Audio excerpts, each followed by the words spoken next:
कविता अपने माँ बाप के साथ गांव में रहती थी। उसने अपनी पूरी पढ़ाई गांव में ही की थी और वो पढ़ने में बहुत होशियार भी थी। कविता अपनी पढ़ाई पूरी करने के बाद नौकरी करना चाहती थी, पर उसके लिए उसे शहर जाना था। कविता एक दिन अपने बाबूजी से बोलती है, बाबूजी, अब मेरी पढ़ाई पूरी हो गई है।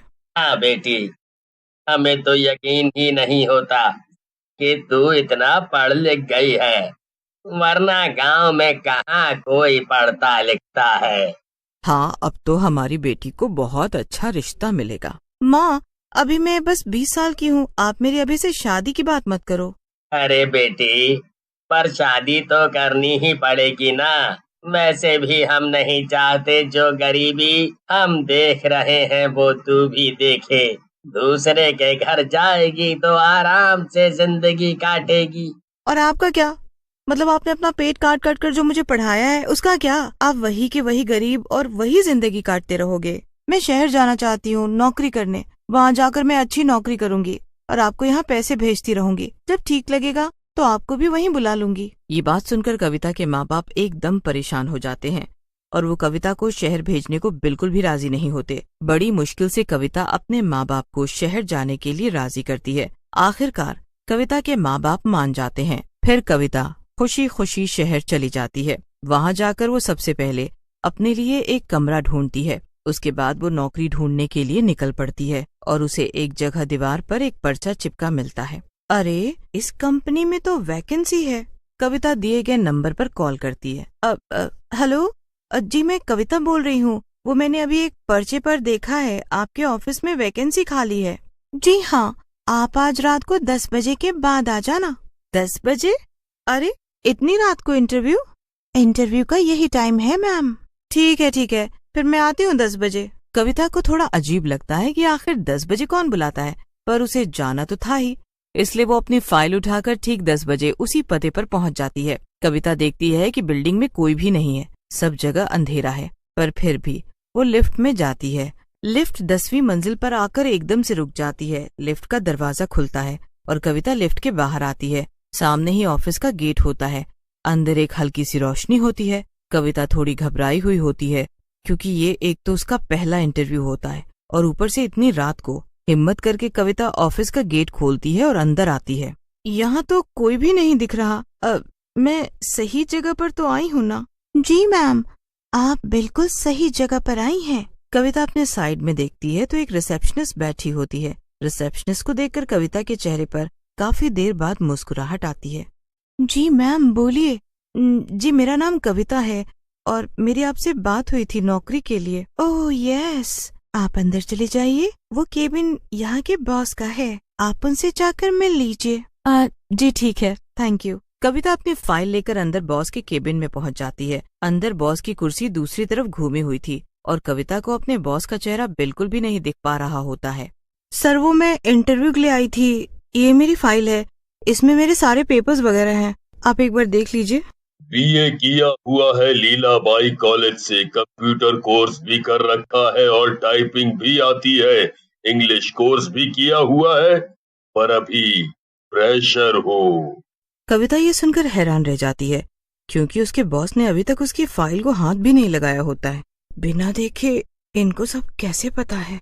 ये सोचने की तुमको कोई जरूरत नहीं है कि ये सब मुझे कैसे पता है। मैंने तुम्हें नौकरी पर रख लिया है, तनख्वाह महीने के 20,000 होगी और तुम्हारी जॉब 10 से 4 की होगी। कविता तो खुशी से फूली नहीं समाती। 20,000 तनख्वाह और बस 6 घंटे की जॉब। थैंक यू सर, मुझे इस नौकरी की बहुत जरूरत थी। मैं कल सुबह ठीक 10 बजे ऑफिस आ जाऊंगी। सुबह नहीं कविता, रात को।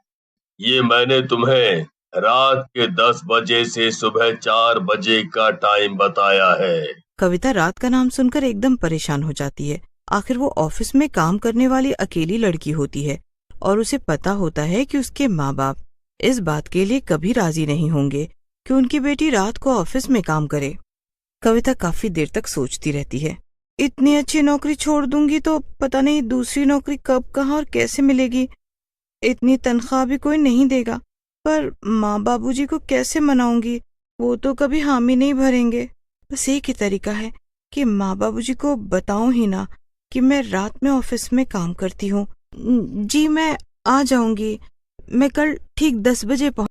कविता वहां से खड़ी होकर बाहर चली जाती है और उसके बाद बॉस अपनी कुर्सी घुमाता है। मेरे ऑफिस में तुम्हारा स्वागत है कविता।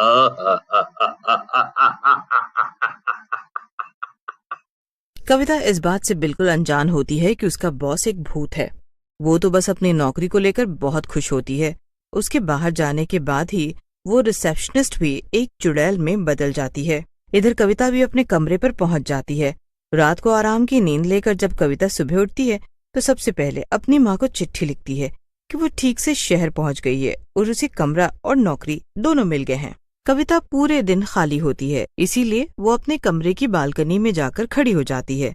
साथ वाली बालकनी में एक लड़की खड़ी होती है जिससे कविता की अच्छी बातचीत हो जाती है। मेरा नाम छाया है और तुम्हारा? मेरा नाम कविता है और मैं कल ही गांव से यहाँ नौकरी के लिए आई हूँ। अच्छा, तो तुम्हारी नौकरी लग गई? हाँ, लग तो गई है। अब वो लक्ष्मी एंटरप्राइजेज में नाइट शिफ्ट है, इसलिए इस वक्त यहाँ खड़ी हूँ। छाया से बातें करके कविता को काफी हिम्मत मिलती है। वो दिन भर आराम करके रात को ऑफिस के लिए निकल जाती है। ऑफिस में जाने के बाद वो अपने बॉस के केबिन में जाती है। उस दिन भी उसका बॉस कुर्सी का मुंह घुमाकर बैठा होता है।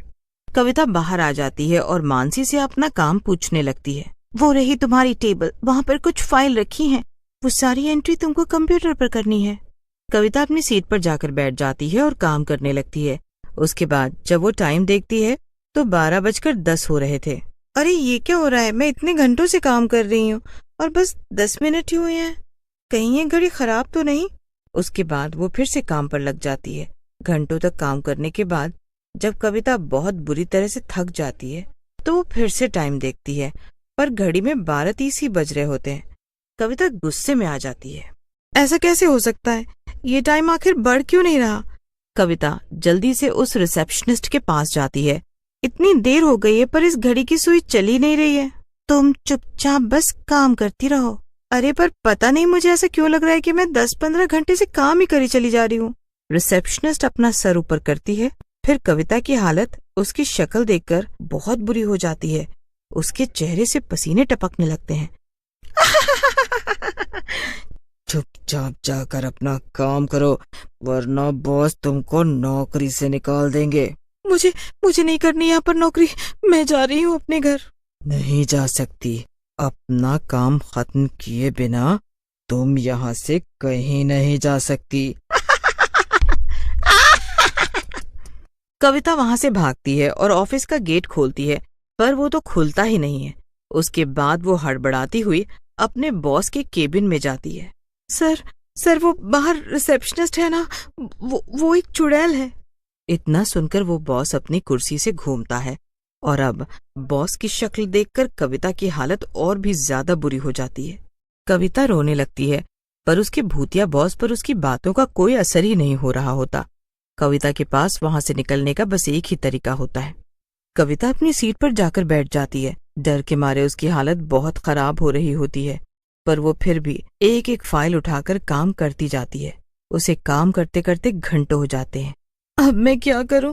ये सब इनकी चाल है, ये फाइल्स कभी खत्म नहीं होगी। वो अंदर ही अंदर भगवान को याद कर रही होती है और उसे वहां से बचने का कोई रास्ता ही नहीं समझ आ रहा होता। कविता की हालत काम करते करते बहुत ज्यादा बिगड़ चुकी होती है। भूख के मारे उसका शरीर कमजोर होने लगता है और सो ना पाने की वजह से उसकी आंखों के नीचे काले घेरे पड़ जाते हैं। कविता का शरीर इस कदर जवाब दे चुका होता है कि वो एकदम से गिर जाती है। उसके बाद जब वो अपनी आंखें खोलती है तो खुद को अपने कमरे में पाती है और उसके सामने उसकी पड़ोसन छाया होती है। मैं ही तुमको वहाँ से बचा कर लाई हूँ। ऐसे ही मैं अपने दोस्त से बात कर रही थी और बातों ही बातों में मैंने उसको तुम्हारे और तुम्हारी कंपनी के बारे में बताया।